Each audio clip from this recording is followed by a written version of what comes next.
네, 오늘도 우리를 이렇게 모이게 하신 주님께 감사합니다. 오늘도 주님의 말씀을 통해서 주님을 바라보기 원합니다. 자, 오늘의 시편 말씀은 시편 7편 6절부터 8절까지 말씀입니다.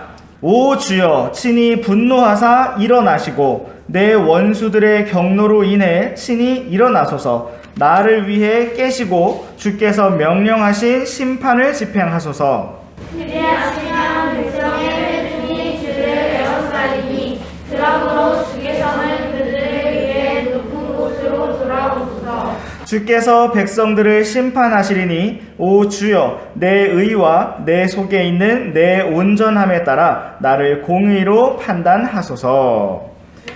네, 여기까지. 자, 우리가 계속해서 살펴보고 있는 시편 7편 말씀은 잔인한 사자처럼 다윗을 찢으려고 하는 원수로부터 구출해 주시라고 기도하는 다윗의 기도를 담고 있습니다.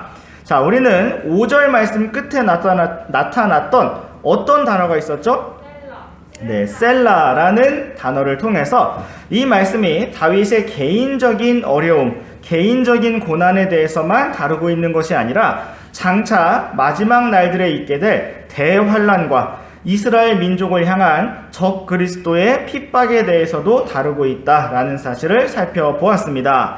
자, 또한 어제 살펴보았던 6절 말씀에서는 주님께 어떻게 하시라고 기도하였습니까? 일어나소서라고 하는 기도에 대해서 우리가 보았습니다. 이것은 모든 구원 사역을 끝마치신 예수님께서 하나님의 오른쪽에 앉아 계시다가 이제 재림하시고 심판하시기 위해 일어나시는 모습을 보여주고 있다라는 것을 살펴보았습니다. 자, 오늘 우리가 함께 살펴볼 7절 말씀은 그렇게 예수님께서 재림하실 때에 일어날 일들을 계속해서 보여주고 있습니다. 이 말씀은 다윗의 기도와 요청이면서도 동시에 마지막 날들에 일어날 일들을 보여주는 예고편과 같은 예언의 말씀입니다. 자, 7절 말씀은 어떻게 시작되고 있습니까? 그리하시면 이라는 접속사로 시작이 되고 있고 영어로는 so라는 말로 시작되고 있습니다.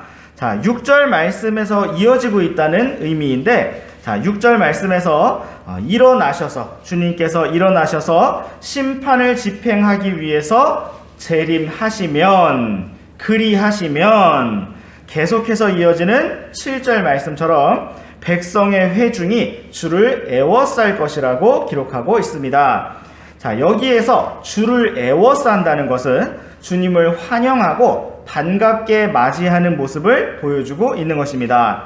그러므로 계속해서 이어지고 있는 7절 말씀에서는 주께서 그들을 위해 바로 그렇게 주님을 애워싸고 환영할 백성의 회중을 위해 이스라엘 민족을 위해 높은 곳으로 돌아오시라고 기도하고 있습니다. 자, 여기에서 주님께서 돌아오실 높은 산은 어떤 산을 가리킬까요? 네, 우리가 이미 앞서 살펴본 많은 시편 말씀들에 이미 등장을 했던 시온산을 의미하는 것입니다. 주 예수 그리스도께서는 시온산의 왕으로서 오실 것이고 온 땅을 심판하시며 정복하실 것입니다. 계속해서 이어지는 8절 말씀에서는 주께서 백성들을 심판하실 것이라고 말씀하고 있습니다. 여기에서의 심판은 대환란 이후에 남겨진 모든 사람들을 향한 심판을 의미하고 있습니다. 적그리스도의 편에 서서 짐승과 그 형상에게 경배하는 자들은 불과 유황 호수로 떨어지게 될 것이고, 그렇지 않았던 살아남아있는 사람들은 천년왕국의 백성으로 들어가게 될 것입니다.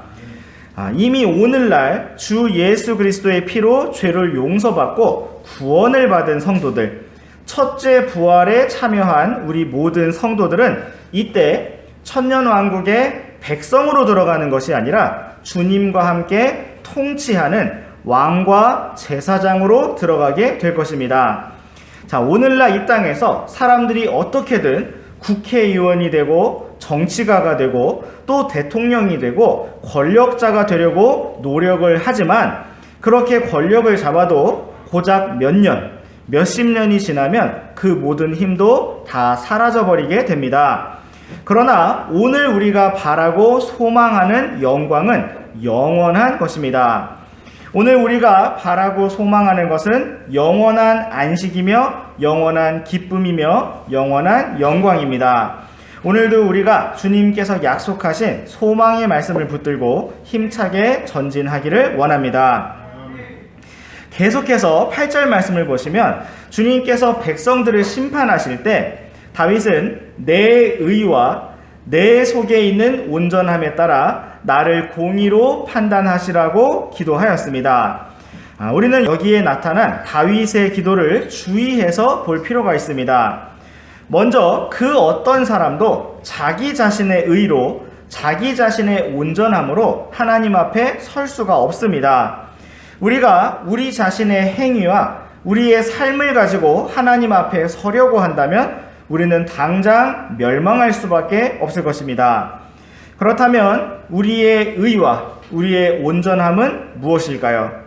오직 예수 그리스도 외에는 없습니다.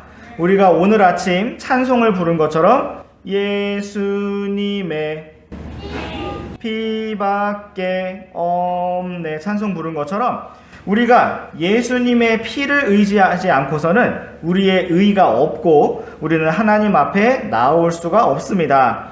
참으로 우리가 언제나 나의 의가 되시는 주 예수 그리스도를 힘입어서 하나님 앞에 담대하게 나오고 또 매일 매순간 주님과 함께 기쁘게 살아갈 수 있기를 원합니다. 기도하고 마치겠습니다.